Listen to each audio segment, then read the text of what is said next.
Hello my amazing students, कैसे हैं आप सब। मैं जसलीन कौर, आपकी educator of business studies, welcome करती हूँ आप सभी का इस चैनल पर। तो चलिए बेटा, without wasting any time start करते हैं आज के सेशन को। तो लास्ट क्लास में हमने क्या किया था? लास्ट क्लास में हमने किया था कोऑपरेटिव सोसाइटी, उसका मीनिंग कर लिया था, उसके फीचर्स कर लिए थे, मेरिट्स एंड डीमेरिट्स कंप्लीट कर लिए थे। तो आज बढ़ते हैं आगे with the types of cooperative society, कि कितनी टाइप्स ऑफ कोऑपरेटिव सोसाइटी होती हैं और इनके ऑब्जेक्टिव्स क्या होते हैं फॉर्म करने के। तो आइए चलिए स्टार्ट करते हैं।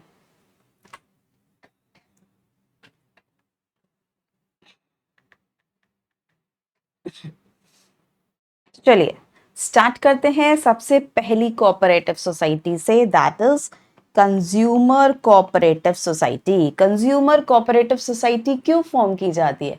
मतलब जब बहुत सारे कंज्यूमर्स इकट्ठे होकर एक सोसाइटी फॉर्म करते हैं अपने बेनिफिट के लिए, तो उसे बोलते हैं कंज्यूमर कोऑपरेटिव सोसाइटी।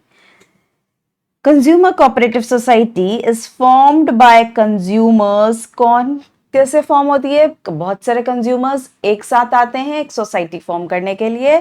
किस लिए? For obtaining good quality products at reasonable prices. कि मतलब उन्हें अच्छी क्वालिटी के प्रोडक्ट्स मिले और बहुत ही रीजनेबल प्राइस पे। रीजनेबल प्राइस पे कैसे मिलेंगे? सपोज कोई एक पर्सन जा रहा है रिटेलर के पास, कोई सपोज बिस्किट लेने। तो बिस्किट एक बंदा लेने जा रहा है, तो उसको क्या पड़ेगा, कितने प्राइस का पड़ेगा? जो उसकी एमआरपी होगी उतने पे मिलेगा उसको। लेकिन अगर यही कंज्यूमर कोऑपरेटिव सोसाइटी सब मेंबर्स इकट्ठे हो गए, अगर सोसाइटी की तरफ से लेने जाएंगे, तो हम रिटेलर के पास नहीं जाएंगे। क्यों? क्योंकि हमें ये कितना चाहिए, हमें बिस्किट्स बल्क में चाहिए, बल्क क्वांटिटी में चाहिए। तो हम कहाँ जाएंगे? सीधा मैन्युफैक्चरर के पास जाएंगे, वहां से लेके आएंगे। तो वही बिस्किट हमें क्या प्राइस का पड़ेगा? 5 या 6 रुपीज का पड़ेगा। क्यों? क्योंकि बीच में से जो मिडिल मैन है वो हट जाएंगे। जैसे होलसेलर हट जाएगा, रिटेलर हट जाएगा, तो क्या होगा? ये जो कोऑपरेटिव सोसाइटी है डायरेक्टली किसके पास जाएगी? जाएगी सीधा मैन्युफैक्चरर्स के पास। इसलिए जो कोऑपरेटिव सोसाइटीज फॉर्म होती हैं, उन्हें कैसे, जो कंज्यूमर्स कोऑपरेटिव सोसाइटी फॉर्म हुई है किसके बेनिफिट के लिए? कंज्यूमर्स के लिए, कि उन्हें अच्छी क्वालिटी का प्रोडक्ट मिले और रीजनेबल प्राइस पे मिले। The society aims to eliminate the middleman by purchasing goods in bulk directly from the manufacturers, all wholesalers, and selling them to the members. इनका ऑब्जेक्टिव क्या होता है, इनका एम क्या होता है? कि बीच में जो मिडिल मैन है, जो कमीशन खा रहे हैं, उन्होंने क्या करना है? उसको हटा देना है, ताकि डायरेक्टली हम जाके मैन्युफैक्चरर से ले सकें और अपने सोसाइटी के मेंबर्स का फायदा करा सकें। आइए देखते हैं इसके ऑब्जेक्टिव्स क्या होते हैं कंज्यूमर कोऑपरेटिव सोसाइटी के। तो सबसे पहला ऑब्जेक्टिव क्या है? Eliminates middleman to reduce cost. सबसे पहला ऑब्जेक्टिव क्या है? कि मिडिलमैन को हटा देना, एलिमिनेट करना, मतलब कि हटा देना। जब मिडिलमैन बीच में से हट जाएंगे तो कॉस्ट ऑटोमेटिकली क्या हो जाएगी? प्रोडक्ट की कम हो जाएगी। नेक्स्ट क्या है? Provides good at reasonable and fair prices. ये जो सोसाइटी है अपने मेंबर्स को गुड्स कैसे प्रोवाइड करती है? बहुत ही रीजनेबल प्राइजेस पर। नेक्स्ट है ensure supply of good quality products. ऐसा नहीं है कि आप क्या कहते हैं रीजनेबल प्राइस में दे दो तो क्वालिटी कम हो जाएगी, ऐसा नहीं है। कंज्यूमर कोऑपरेटिव सोसाइटी क्या करती है? अपने मेंबर्स को क्वालिटी प्रोडक्ट्स प्रोवाइड करती है एट रीजनेबल प्राइस। ऐसा नहीं है कि प्राइस कम हो जाएगा तो क्वालिटी में कॉम्प्रोमाइज हो जाएगा, ऐसा नहीं होता है। गुड क्वालिटी प्रोडक्ट्स भी प्रोवाइड करती है और वही क्वालिटी के प्रोडक्ट्स रीजनेबल प्राइस पे प्रोवाइड करती है। Next is maintains regular availability of essential goods. जो एसेंशियल गुड्स होते हैं, एसेंशियल गुड्स क्या होते हैं? जो हमें डेली नीड्स में जो गुड्स की रिक्वायरमेंट है, सपोज दाल हो गया, आटा हो गया, चीनी हो गई, ये सब क्या है? एसेंशियल गुड्स हैं, कि जिसके बिना हमारा गुजारा नहीं है, जो हमें चाहिए ही चाहिए। तो कोऑपरेटिव सोसाइटी क्या करती है? ये एसेंशियल गुड्स की शॉर्टेज नहीं होने देती है अपने मेंबर्स के लिए। सपोज मार्केट में शुगर की शॉर्टेज हो गई, लेकिन कोऑपरेटिव सोसाइटी ये लेके चलेगी कि वो अपने मेंबर्स के लिए शॉर्टेज ना होने दे उस प्रोडक्ट की। मतलब वो एसेंशियल गुड्स जो है अपने मेंबर्स को प्रोवाइड करती रहेगी। Protects consumers from exploitation and unfair trade practices. मतलब अपने कंज्यूमर्स को एक्सप्लॉयटेशन से और अनफेयर ट्रेड प्रैक्टिसेस, जैसे कि एक्सप्लॉयटेशन और अनफेयर ट्रेड प्रैक्टिसेस मतलब जैसे कि जैसे गुड्स की ब्लैक मार्केटिंग होती है, गुड्स की होर्डिंग होती है, इन सब से प्रोटेक्ट करके रखती है। Promote saving among members.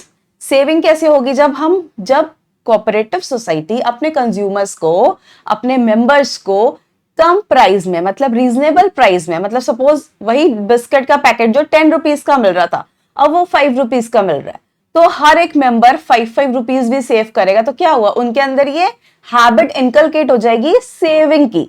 तो ये कहती है, प्रमोट करती है ये कोऑपरेटिव सोसाइटी सेविंग को अपने मेंबर्स में। नेक्स्ट क्या है? Educates consumers about their rights and awareness. मतलब कि उनकी क्या राइट्स हैं, राइट्स है मतलब कि हम वो जो प्रोडक्ट परचेज कर रहे हैं उसके बारे में उनको अवेयर करती है, ताकि हम ज्यादा प्राइस ना पे कर पाए। क्या प्रोडक्ट ले रहे हो तो उसकी एमआरपी चेक करो, प्रोडक्ट की एक्सपायरी डेट्स चेक करो। क्लियर है? नेक्स्ट क्या है? Works on service motive rather than profit motive.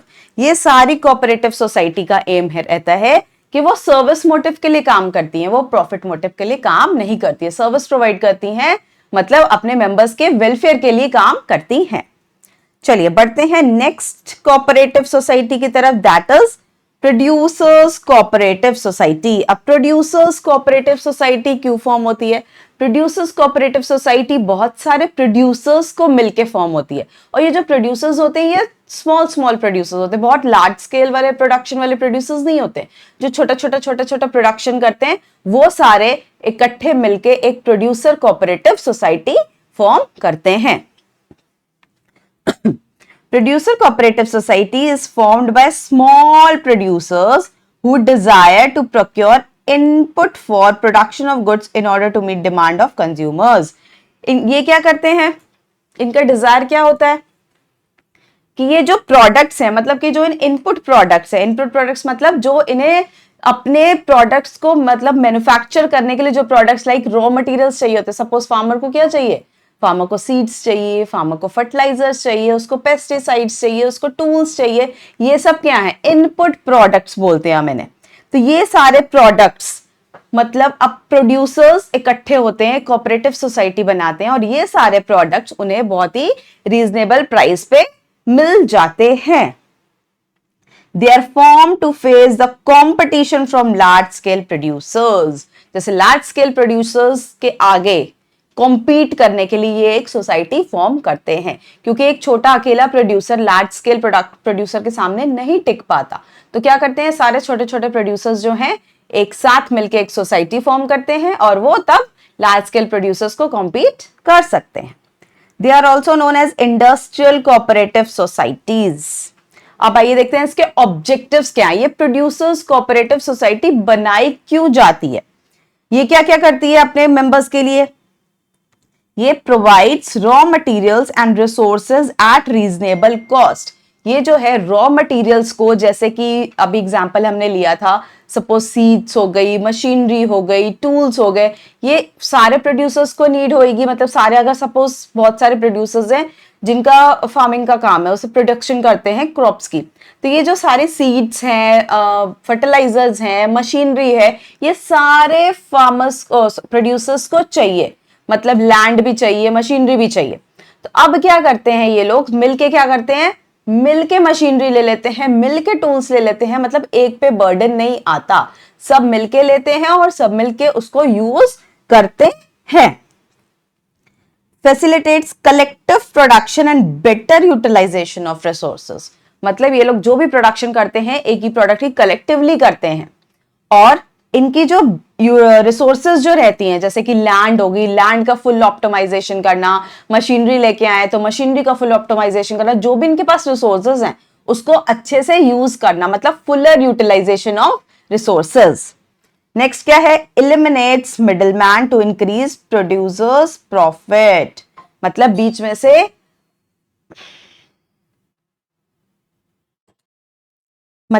में से मिडलमैन को हटाना, ताकि इनका प्रॉफिट ज्यादा से ज्यादा हो सके। जब इन्होंने प्रोडक्शन कर ली, अब या क्या करेंगे, या तो पहले ट्रेडर्स को सेल करेंगे, पहले होलसेलर को, फिर रिटेलर को, तो ऐसे क्या होगा, इनका प्रॉफिट कम हो जाता है। अब प्रोडक्शन के बाद ये कोऑपरेटिव सोसाइटी क्या करेगी, सीधा मार्केट में जाके अपने गुड्स को सेल करेगी, तो इससे इनका क्या होगा, इनका प्रॉफिट मार्जिन बढ़ जाता है। नेक्स्ट क्या है, providing technical guidance and modern methods of production. मतलब कि जो जो नई नई टेक्नोलॉजी आ रही है, नए नए मेथड्स आ रहे हैं प्रोडक्शन के, नई नई मशीनरी आ रही है, नए टूल्स आ रहे हैं, ये सब क्या है, ये कोऑपरेटिव सोसाइटी अपने प्रोड्यूसर्स को ये मेथड्स, नए मेथड से इनकलकेट कराती है। मतलब उन्हें बताती है कि कौन सी टेक्नोलॉजी आई है, ये वाले यूज करो, इससे आपको ज्यादा बेनिफिट होगा। ये किसका काम होता है, ये कोऑपरेटिव सोसाइटी का काम होता है। नेक्स्ट क्या है, arrange storage, processing and marketing facilities. अब ये क्या क्या फैसिलिटीज देती है, जैसे कि स्टोरेज, मतलब आपने प्रोडक्शन तो कर ली, लेकिन आपको जरूरी तो नहीं है कि सारा जो भी आपने प्रोडक्शन किया सारे प्रोडक्ट्स एक बार में सेल हो जाए। उसके लिए आपको स्टोरेज के लिए जगह चाहिए, तो वो आपको स्टोरेज फैसिलिटी भी प्रोवाइड करती है। फिर प्रोसेसिंग, मतलब कि जो रॉ मटेरियल्स प्रोसेस होके गुड्स बनते हैं, वो फैसिलिटी भी देती है। देन मार्केटिंग फैसिलिटीज, मतलब वो जो प्रोडक्ट्स हैं आप मार्केट में जाके, डायरेक्टली मार्केट में जाके सेल कर सकते हो। नेक्स्ट क्या है, improves bargaining power of producers in the market. Bargaining power of the producers मतलब कि अगर सब प्रोड्यूसर्स मिलके एक प्राइस डिसाइड कर लें कि हमने ये प्रोडक्ट इस प्राइस में ही देना है, तो वो उनके क्या होता है, बार्गेनिंग पावर बहुत स्ट्रांग हो जाती है कि सब मिलके एक ही रेट बोल रहे, तो जो मार्केट में वही प्राइस रहेगा वो उसी पे वो सेल कर पाएंगे। अगर एक प्रोड्यूसर जाता है, तो सपोज कोई 100 रुपीज का प्रोडक्ट है, तो एक प्रोड्यूसर जाएगा तो वो फिर बार्गेनिंग होती रहेगी कि हाँ नहीं इसको 70 में दे दो, 80 में दो। लेकिन जब इतने सारे प्रोड्यूसर्स एक कोऑपरेटिव सोसाइटी की तरफ से मार्केट में जाएंगे सेल करने को, तो एक फिक्स्ड प्राइस हो जाएगा, उसी फिक्स्ड प्राइस पे वो प्रोडक्ट्स मार्केट में सेल कर पाएंगे। नेक्स्ट क्या है, works on service motive to support members welfare rather than profit maximisation. ये लाइन आपको हर एक कोऑपरेटिव सोसाइटी में देखने को मिलेगी कि वो उनका मोटिव क्या होता है, अपने मेंबर्स को मतलब मेंबर्स का वेलफेयर करना, एंड उनका प्रॉफिट मोटिव मतलब नहीं होता है। Next is cooperative marketing society. अब कोऑपरेटिव मार्केटिंग सोसाइटी क्या होती है, अभी तो हम प्रोड्यूसर्स की बात कर रहे थे। अब जब प्रोड्यूसर्स ने गुड्स बना लिए, अब मार्केटिंग सोसाइटी में क्या होगा, वो मतलब ये दोनों भी काम कर सकते हैं, जो प्रोड्यूसर्स कोऑपरेटिव सोसाइटी और कोऑपरेटिव मार्केटिंग सोसाइटी, ये जो मेंबर्स है दोनों सोसाइटीज भी फॉर्म कर सकते हैं कि पहले प्रोडक्शन कर ली, फिर वही मार्केटिंग सोसाइटी फॉर्म करके उन्होंने मार्केट में अपने प्रोडक्ट्स को सेल कर दिया, और अलग अलग भी हो सकते हैं। तो आइए देखते हैं कोऑपरेटिव मार्केटिंग सोसाइटी क्या होती है। The cooperative marketing society consist of small producers who find it difficult to sell their products at profit. The output of all the small producers is brought together and sold at the best price। मतलब अलग अलग producers आएंगे, अलग अलग price पे cell करेंगे market में, तो किसी को फायदा हो सकता है, किसी को नहीं भी हो सकता है, किसी को प्रॉफिट ज्यादा मिलेगा, किसी को कम मिलेगा, ऐसा ही होगा ना। लेकिन अगर पूरी सोसाइटी एक फॉर्म हो जाती है, मार्केटिंग सोसाइटी, अगर वो डायरेक्टली आके मार्केट में अपना प्रोडक्ट सेल कर रहे हैं, एक फिक्स प्राइस पे सेल होगा और उनका प्रॉफिट भी ज्यादा होगा। इसका आउटपुट क्या होता है, output of all the small producers is brought together and sold at the best price. और एक प्राइस डिसाइड हो जाता है कि इसी प्राइस पे हम सेल करेंगे अपने प्रोडक्ट को। आइए देखते हैं इसके ऑब्जेक्टिव्स क्या होते हैं। सबसे पहला ऑब्जेक्टिव क्या है, secures better price for members produce by collective marketing. सब इकट्ठा एक सा प्रोडक्ट लेके जाओगे मार्केट में सेल करने को, तो नो डाउट एक ही प्राइस पे, बेस्ट प्राइस पे वो प्रोडक्ट सेल होगा, ना कि एक एक प्रोड्यूसर जाएगा तो उसको उतना प्रॉफिट नहीं होगा। नेक्स्ट क्या है, provide storage and warehousing facilities. ये भी स्टोरेज और वेयर हाउसिंग फैसिलिटीज प्रोवाइड करती है भी सोसाइटी, ताकि जो आपके प्रोडक्ट्स जो मैन्युफैक्चर होके बच जाते हैं, लाइक पूरे सेल नहीं हो पाते हैं, तो उसको स्टोर करने के लिए जगह हमें चाहिए, चाहे वो कोल्ड स्टोरेज हो चाहे नॉर्मल स्टोरेज हो। Arrange transportation and distribution of goods. अब गुड्स तो प्रोड्यूस हो गए, लेकिन मार्केट में सेल करने के लिए तो क्या होगा, हाँ वो कैसे जाएंगे, गुड्स खुद तो चल के जाएंगे नहीं, तो हमें क्या चाहिए, ये कोऑपरेटिव सोसाइटी ट्रांसपोर्टेशन फैसिलिटी भी प्रोवाइड करती है, ताकि गुड्स को वेयर हाउसेस से मार्केट तक पहुंचाया जा सके। Next is offers grade and standardisation of products. मतलब जैसे कि एग्जाम्पल लेते हैं, जैसे सपोज फ्रूट है, एक एप्पल फ्रूट है, और उसमें क्या है, एप्पल बहुत तरीके के बने गए हैं। लाइक एक बेस्ट क्वालिटी के एप्पल है, उसको हमने ग्रेड ए में डाल दिया। नेक्स्ट क्या है, नेक्स्ट एप्पल को उसकी थोड़ी सी क्वालिटी कम है तो उसको बी ग्रेड में डाल दिया।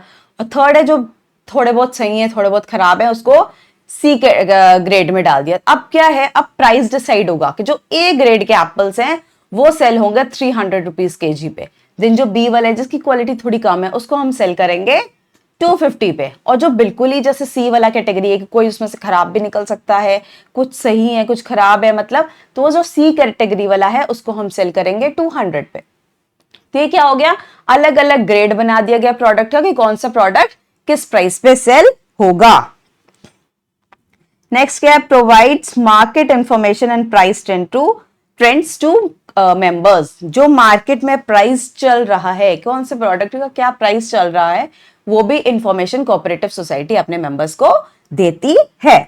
Ensures timely sale of products. ऐसे नहीं कि प्रोडक्ट प्रोड्यूस होके पड़े हुए हैं उनकी सेल ही नहीं हो पा रही है, ये कोऑपरेटिव सोसाइटी हेल्प करती है कि जो भी प्रोडक्शन हुआ है उसको टाइम से पहुंचा दिया जाए मार्केट में। जैसे सपोज जो खराब होने वाली चीजें हैं, जैसे वेजिटेबल्स हैं, वेजिटेबल्स प्रोड्यूस हो गई, अब वेजिटेबल्स कितने दिन में, हार्डली 2-3 डेज चलेंगी, तो जैसे ही प्रोड्यूस होती हैं उन्हें मार्केट में पहुंचाया जाता है सेल करने के लिए ताकि वो खराब ना हो। Works to protect members from exploitation and price fluctuation. इसका भी मेन यही है ऑब्जेक्टिव कि अपने मेंबर्स के वेलफेयर के लिए काम करती है। इसका प्रॉफिट मैक्सिमाइजेशन ऑब्जेक्टिव नहीं होता है और अपने मेंबर्स को एक्सप्लॉयटेशन से और प्राइस फ्लक्चुएशन से बचा के रखती है। नेक्स्ट मूव करते हैं दूसरी cooperative society, that is cooperative credit society. As the name suggest, cooperative credit society, ये मतलब कि क्रेडिट प्रोवाइड करती होगी। आइए देखते क्या। It consists of people with limited means who find it difficult to arrange credit and loans. ये ऐसे लोग मिलके ये सोसाइटी फॉर्म करते हैं जिन्हें की फंड्स की जरूरत होती है और ये इन्हें जो लोन्स मिलते हैं बहुत ही रीजनेबल रेट ऑफ इंटरेस्ट पे प्रोवाइड किए जाते हैं। These societies provide financial assistance to its members and promote habit of saving among the members. जब उन्हें कम रेट ऑफ इंटरेस्ट पे लोन्स मिलेंगे, फंड्स प्रोवाइड किए जाएंगे, तो ऑटोमेटिकली उनकी सेविंग ज्यादा होगी। The funds of these societies consist of share capital. ये फंड्स आते कहां से? ये फंड्स जो सोसाइटी के मेंबर्स होते हैं उन्हीं की ये कैपिटल है। Consist of share capital contributed by the members and deposits made by the members and outsiders. जो भी मेंबर्स हैं जो शेयर कैपिटल लेके आते हैं वो वाले फंड्स यूज होते हैं और जो आउटसाइडर्स डिपॉजिट करते हैं वो वाले फंड्स यूज किए जाते हैं मेंबर्स को क्रेडिट देने में। The funds are used for giving loans to needy members on easy terms. ये बहुत ही मिनिमल सा पेपर वर्क होता है जिसके इजीली उनको लोन्स प्रोवाइड कर दिए जाते हैं। आइए देखते हैं इसके ऑब्जेक्टिव्स क्या हैं। Provide credit to members at low and reasonable interest rate. सबसे मेन ऑब्जेक्टिव इसका यही है कि अपने मेंबर्स को क्रेडिट फैसिलिटी प्रोवाइड करना, उन्हें फंड्स प्रोवाइड करना एट वेरी लो और रीजनेबल इंटरेस्ट रेट, मतलब मार्केट रेट से बहुत ही कम रेट में इनको लोन्स प्रोवाइड कर दिए जाते हैं। Protect members from exploitation of money lenders, मतलब कि जो मनी लेंडर्स जो मनी देते हैं, जो मनी प्रोवाइड करते हैं लोन पे, उनसे बचा के रखते हैं तो क्योंकि वो लोग बहुत high rate of interest charge करते हैं। सपोज मनी लेंडर एक सर्टेन अमाउंट पे 10% इंटरेस्ट ले रहा है तो कोऑपरेटिव सोसाइटी वही अमाउंट पे 5% इंटरेस्ट पे अपने मेंबर्स को लोन दे देती है। Promotes habit of saving among members. Habit of saving कैसे? जब उन्हें कम रेट पे इंटरेस्ट बचेगा, जो बाकी का जो पैसा होगा वो बचेगा, ऑटोमेटिकली उनकी सेविंग तो होगी। नेक्स्ट क्या है? Provides loans for productive and personal purposes. किस किस पर्पस के लिए उनको दिया जाता है? एक तो प्रोडक्टिव पर्पस, मतलब कि जैसे किसी को अपना बिजनेस एक्सपैंड करना है, किसी को अपने बिजनेस के लिए कुछ रॉ मटेरियल्स चाहिए, अपने बिजनेस की ग्रोथ के लिए कुछ फंड्स चाहिए, कुछ उसने अपने बिजनेस में फर्नीचर लाना, मतलब बिजनेस की लिए, उस प्रोडक्शन के लिए उसको जो भी चाहिए, क्रेडिट उसलिए दिया जाता है और पर्सनल पर्पस के लिए भी दिया जाता है। पर्सनल पर्पस जैसे कि उसको अपने बच्चों की पढ़ाई करानी है, मेडिकल फैसिलिटीज देनी है, तो उसको दोनों चीजों के लिए लोन्स मिल सकते हैं। Ensures easy and quick availability of finance, मतलब जब जिसको जरूरत पड़ती है तो बहुत ही मिनिमल सी फॉर्मेलिटीज होते हैं और फटाफट से उसको लोन प्रोवाइड कर दिया जाता है। Improves economic condition of members, जब जिस मेंबर्स को जरूरत होती है पैसे की उसको उस समय मिल जाते हैं, तो उससे क्या होती है, उनकी इकोनॉमिक कंडीशंस भी इंप्रूव हो जाती हैं। Works on service motive rather than profit maximisation, ये तो सब में सेम है। नेक्स्ट बात करते हैं आप कोऑपरेटिव हाउसिंग सोसाइटी। अब ये सोसाइटी क्यों फॉर्म की जाती है? ये ऐसे मेंबर्स फॉर्म करते हैं जिन्हें की घर लेने होते हैं या फ्लैट्स लेने होते हैं। A cooperative housing society is formed by those people who desire of procuring residential accommodation at lower cost, जिन्हें की रेसिडेंशियल एकोमोडेशन मतलब जिन्हें की हाउसेस लेने हैं, फ्लैट्स लेने हैं, विलास, मतलब जो रहने के लिए उनको जगह चाहिए और बहुत ही रीजनेबल प्राइस में इनको वो हाउसिंग सोसाइटी जो है उन्हें बहुत ही रीजनेबल रेट्स में उन्हें हाउस या फ्लैट्स प्रोवाइड करती है। Such societies help people with limited income to construct houses at reasonable cost. आइए इसके देखते हैं ऑब्जेक्टिव्स क्या क्या है। Provides affordable housing to members, मतलब अपने मेंबर्स को बहुत ही रीजनेबल अफोर्डेबल प्राइस में हाउस या फ्लैट प्रोवाइड करना। नेक्स्ट क्या है? Acquires land and construct houses और flats, एक लैंड, ये हाउसिंग सोसाइटी एक जिनको रिक्वायरमेंट होती है एक बड़ा सा लैंड परचेज करती है और उस पे उनको घर या फ्लैट बनाकर देती है बहुत ही लोअर कॉस्ट पे। Ensures proper maintenance and management of property, ये नहीं कि एक बार घर बना के दे दिया तो उनका काम खत्म, वो देखती है कि कहाँ से कहाँ रिपेयर, मतलब रिपेयर की कहाँ जरूरत है, कोई हमें क्या कहते हैं कहीं से कुछ टूट तो नहीं रहा, मतलब ये रिपेयर है, सो मेंटेनेंस ऑफ द प्रॉपर्टी चलती रहती है। और बेसिक एमिनिटीज भी प्रोवाइड करती है। बेसिक एमिनिटीज क्या? जैसे कि वाटर सबको चाहिए ही चाहिए, इलेक्ट्रिसिटी चाहिए ही चाहिए, सिक्योरिटी भी चाहिए ही चाहिए। तो ये जो बेसिक एमिनिटीज होती हैं जैसे कि पानी सबको जरूरत है, इलेक्ट्रिसिटी सबको जरूरत है, तो ये जो बेसिक एमिनिटीज हैं ये भी वो कोऑपरेटिव हाउसिंग सोसाइटी अपने मेंबर्स को प्रोवाइड करती है। Reduces cost through collective efforts, जब सब इकट्ठे मिलके आते हैं हाउसिंग कोऑपरेटिव सोसाइटी फॉर्म करते हैं कि सबको एक हाउसेस ही चाहिए या फ्लैट्स चाहिए, तो क्या होती है ऑटोमेटिकली जो उसकी कॉस्ट है वो रिड्यूस हो जाती है और बहुत ही रीजनेबल प्राइस पे सबको घर या फ्लैट्स मिल जाते हैं। नेक्स्ट क्या है? Ensures legal and safe ownership to members, जब भी ओनर को जब उनको पेपर्स हैंड ओवर किए जाते हैं तो देखा जाता है कि पूरी पेपर वर्क कंप्लीट हो, उसे आगे जाके कोई भी प्रॉब्लम ना आए, सब कुछ लीगल तरीके से पेपर वर्क होके फिर उसको हैंड ओवर कर दिए जाते हैं ओनर को। Promotes community living and cooperation, मतलब एक हाउसिंग सोसाइटी के जो मेंबर्स हैं वो सारा काम सब मिलजुल के करते हैं। लाइक कुछ सेलिब्रेट करना है, लाइक कोई फेस्टिवल आ गया, दिवाली आ गई, तो क्या करेंगे सब अलग अलग अलग अपने अपने घर में नहीं सेलिब्रेट करते, अपने घर में पूजा करेंगे और नीचे आके सब मिलजुल कर फेस्टिवल को सेलिब्रेट करेंगे। नेक्स्ट वही लाइन है same, works on service motive rather than profit maximisation. Next and the last is farmers cooperative society. अब जो बहुत सारे फार्मर्स मिलकर जब कोई कोऑपरेटिव सोसाइटी बनाते हैं तो उसे हम क्या बोलते हैं? Farmers cooperative societies.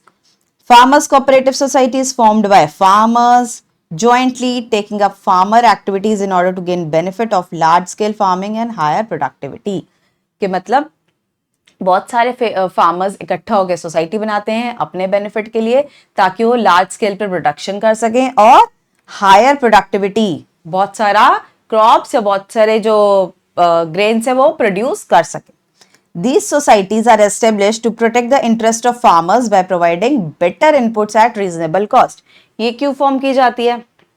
फार्मर्स की भलाई के लिए की जाती है ताकि उन्हें जो भी सामान चाहिए, जो भी रॉ मटेरियल चाहिए, जैसे उन्हें सीड्स चाहिए, उन्हें फर्टिलाइजर्स चाहिए, पेस्टिसाइड्स चाहिए, मशीनरी चाहिए, टूल्स चाहिए, ये सब बहुत ही रीजनेबल कॉस्ट पे उन सबको प्रोवाइड किया जाता है। They are also known as agriculture cooperative society भी इसको बोलते हैं।